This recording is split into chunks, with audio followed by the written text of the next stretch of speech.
macOS. macOS, macOS, macOS. Donc, macOS Sonoma. Donc, voilà le nom de macOS Sonoma. On voit déjà d'un premier coup d'œil plusieurs choses intéressantes, notamment les widgets qui sont maintenant disponibles directement sur le bureau, ce qui est assez cool, j'ai envie de dire. Ça va permettre de ranger un peu plus le bureau sans que ce soit un amas de trucs. Surtout qu'en plus, il y aura une petite surprise au niveau des widgets. Vous allez voir un petit peu ça après.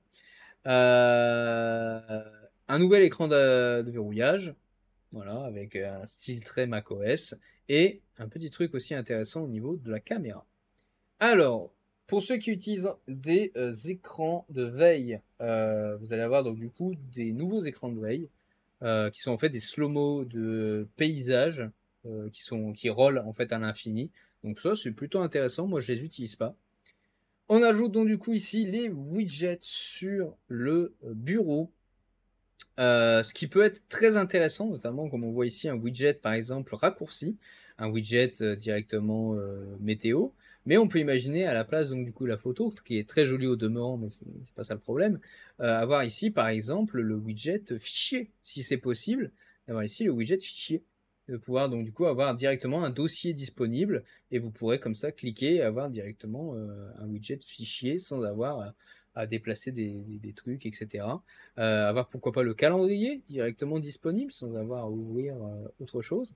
Et donc ça, c'est plutôt intéressant. Et en plus, les widgets sont comme tous les widgets sur iOS, iPadOS et WatchOS, interactifs.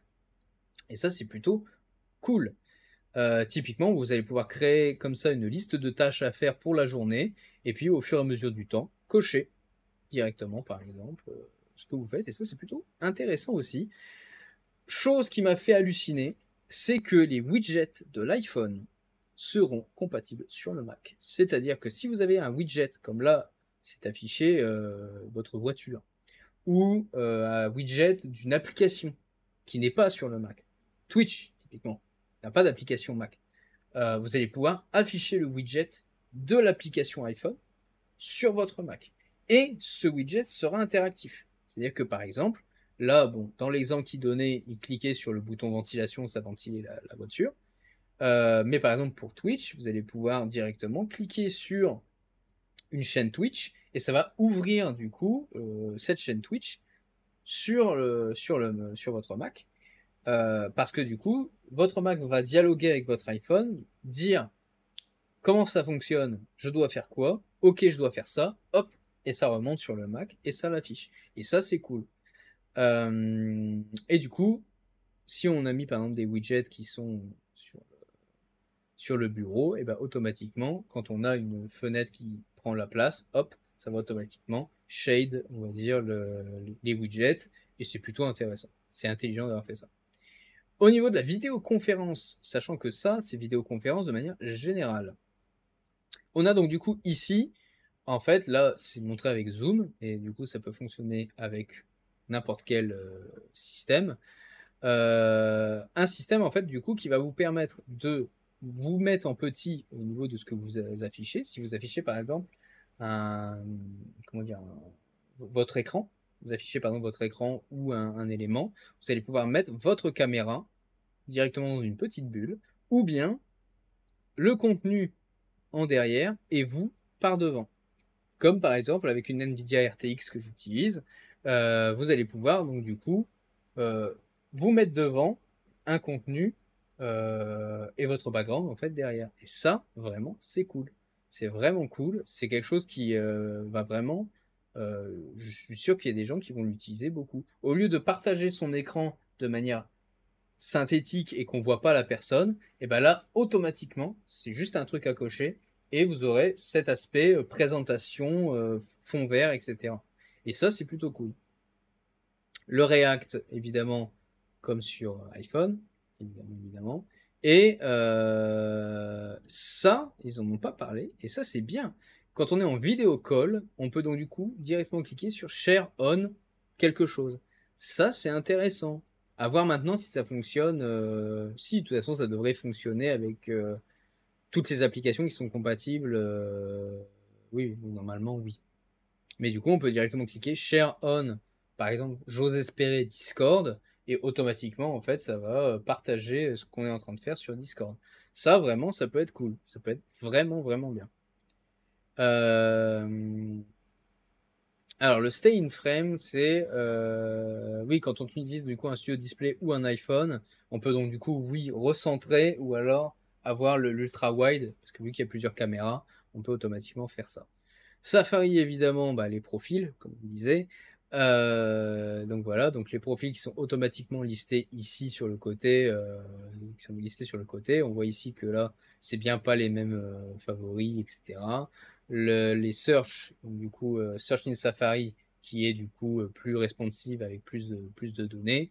Ça, c'est une nouveauté qui va que je vais utiliser quasi tout le temps. En gros, les web apps arrivent enfin sur Safari.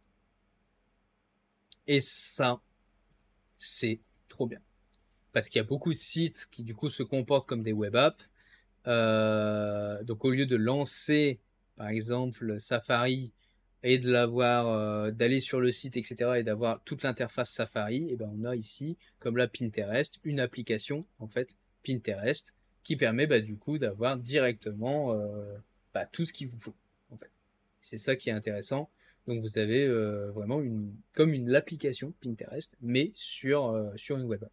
Et le fait qu'on puisse le faire directement, comme avec Edge, comme avec Chrome, et ben ça va permettre vraiment. Moi, je sais qu'il y a des sites que je vais utiliser maintenant en mode web app.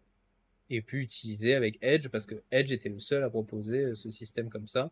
Et ça, du coup, il y a même des trucs que je devais faire au niveau professionnel. Et en fait, bah, on va le faire comme ça, parce que ça sera largement plus simple pour tout le monde. Parce que bah, du coup, il suffira juste de dire, bah, si vous avez Chrome, vous faites comme ça. Si vous avez Edge, vous faites comme ça. Si vous avez Safari, vous faites comme ça. Et ça évitera qu'on développe un truc en plus. Voilà. Typiquement. On a la même chose avec le fait qu'on puisse partager des passwords avec des contacts de confiance. Donc ça, c'est bien, évidemment. La navigation privée qui est améliorée aussi. Pour les messages, c'est la même chose. On a du coup les filtres qui sont enrichis. Donc là, l'exemple qui est donné, c'est que la personne, donc telle personne, et le mot ravioli. Hop, alors voilà ici ce qu'on a. Le swipe to reply, alors sur Mac, oui et non, mais oui, on va dire le swipe to reply, et du coup la localisation qui est mieux, plus du coup les stickers. Pour les PDF, c'est pareil, donc on a ici la détection automatique des champs directement, et de pouvoir donc du coup les remplir automatiquement au niveau donc du coup du PDF en fait, du coup. Donc là, il le détecte, pardon. Fillable form, fill out form, on clique dessus et boum, automatiquement ça va détecter les champs qu'on peut remplir.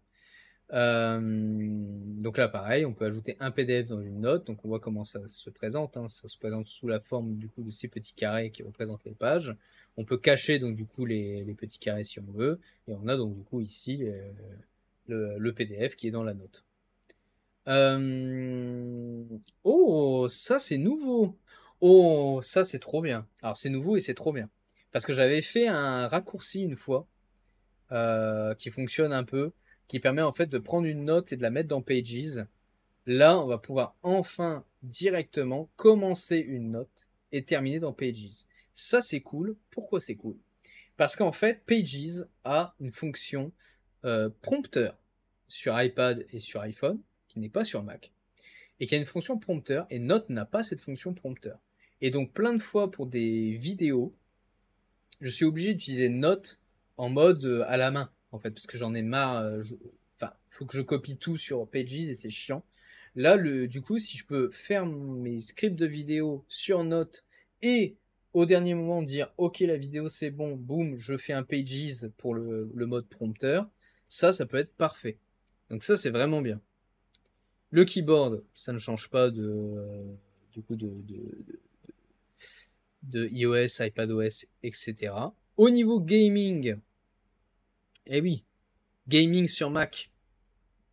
Donc il y a maintenant une amélioration du coup, évidemment de l'API Metal, avec donc du coup beaucoup de jeux qui vont arriver, notamment Death Stranding. WoW revient sur Mac. Ça y est, WoW revient sur Mac. Humankind. SnowRunner, ça c'est cool. Parce que c'est vraiment un jeu qui demande beaucoup. Donc plutôt intéressant. Et du coup, Apple a rajouté donc du coup un game mode qui permet donc du coup quand le Mac, alors je sais pas si on peut le faire à la mano, alors on verra ça, mais en gros il y a un game mode qui permet donc du coup de, comme sur Windows, le mode jeu en fait, qui permet donc du coup de mettre toutes les tâches en attente sur Mac de côté et se concentrer directement sur le jeu, et ça c'est plutôt cool. Au niveau du coup sécurité et vie privée, ça reste la même chose qu'on avait avec le Lockdown Mode qui est maintenant disponible partout. Donc là, ça veut dire que par exemple, si vous êtes sur le Mac et vous devez activer le Lockdown Mode, vous l'activez, ça va s'activer sur tous les devices. Et ça, c'est hyper cool. Qu'est-ce qu'on a ici au niveau de ce qu'il y a de plus qui n'a pas été dit? Alors, au niveau de l'accessibilité, bon, toujours Personal Voice, ça ne change pas. Au niveau du screen sharing, tap into the full power of the Mac when walking away from it. Ah! Ok, donc ça c'est pour le remote access via screen sharing, d'accord. Avec donc du coup pour avoir moins de latence possible. Ça peut être intéressant, ça peut être cool. Visual Lookup, on l'avait vu. Mail, moi je l'utilise pas, mais du coup si on a des emails qui sont du coup en relation avec des voyages, bah, du coup ça peut se mettre directement au-dessus et vous dire bah tiens,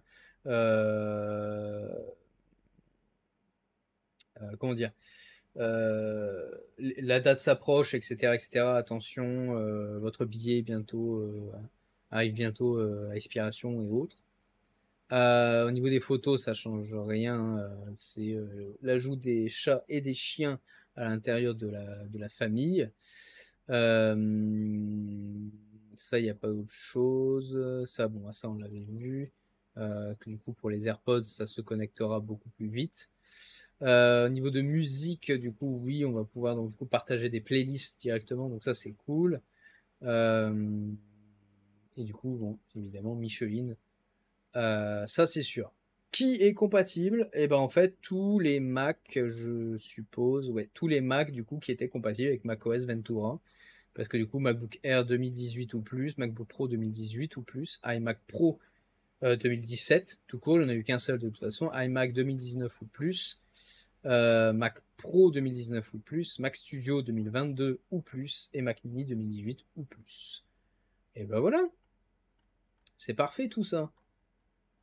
Alors, il y avait un truc qu'on devait regarder, c'était, voilà, alors du coup on avait, au niveau de footnote 1, donc ça veut dire 2, donc c'est uniquement voilà, avec la caméra du Mac qui utilise en disant que du coup Continuity avec l'iPhone 12 ou plus. D'accord. Ah oui, donc du coup c'est iPhone 12 ou plus. Ok, ok. D'accord, d'accord, d'accord. Ok, ok, ok. Ok, ok. D'accord. Eh bien, on va pouvoir passer à notre quatrième triade. Pas du tout, ça ne veut rien dire. À notre quatrième OS. Cette fois-ci avec une page en français parce que du coup la preview n'est pas encore sortie. Ou alors elle est peut-être sortie, mais du coup elle est pas mise. Ça sera donc du coup tvOS.